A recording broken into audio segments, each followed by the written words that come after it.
大家好，我是分享厨。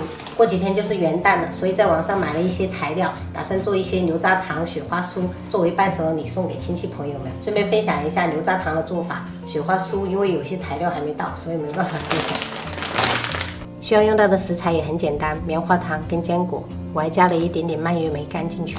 这个是奶粉、黄油。做牛轧糖一定要用家里面的不粘锅，这样比较好操作。开最小火。 倒入60克黄油，搅拌至融化。融化过后，倒入250克棉花糖。朋友们，全程一定要用最小火，把这个棉花糖炒至融化。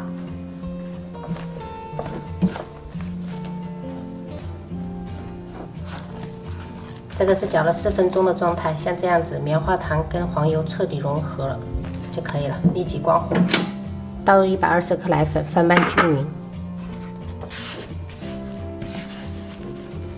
朋友们，翻拌奶粉就直接用锅的余温翻拌就可以了。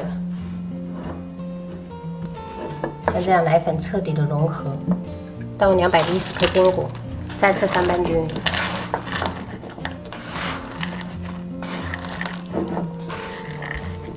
趁热加入到模具中，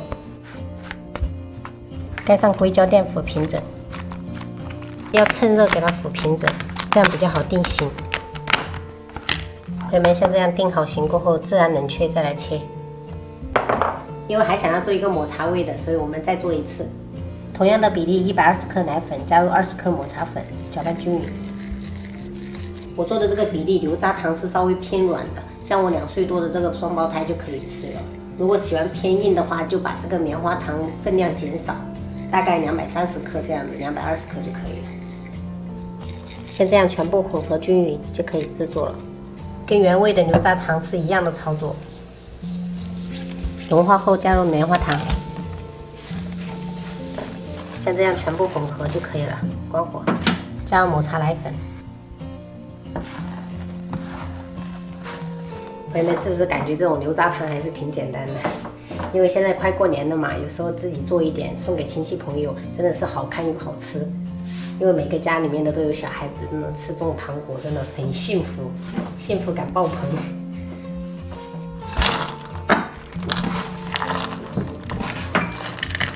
同样倒入模具中，整理成型。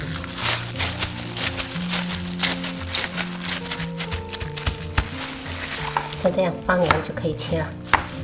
放凉后，我们就可以挨着这个纹路切了。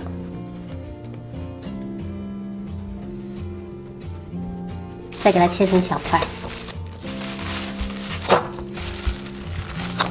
朋友们，抹茶口味的也给它放凉，切成小块。还在网上买了一些糖果袋。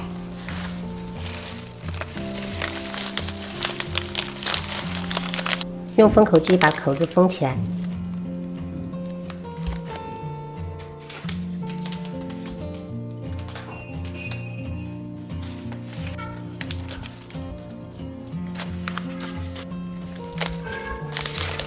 然后准备这种礼包袋，一个里面大概装5个，打一个漂亮的蝴蝶结，像这样就可以了。今天我们的糖果小礼包就做好了。如果平时喜欢吃甜食的朋友，可以学一下这种牛轧糖，操作真的是超级简单的，有没有？你讲，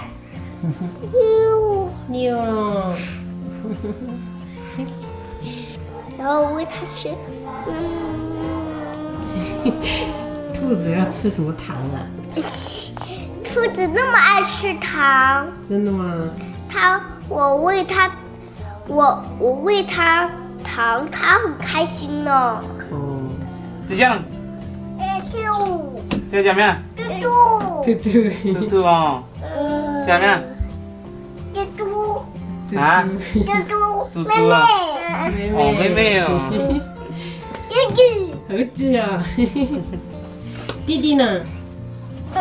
弟弟的？在大。在大。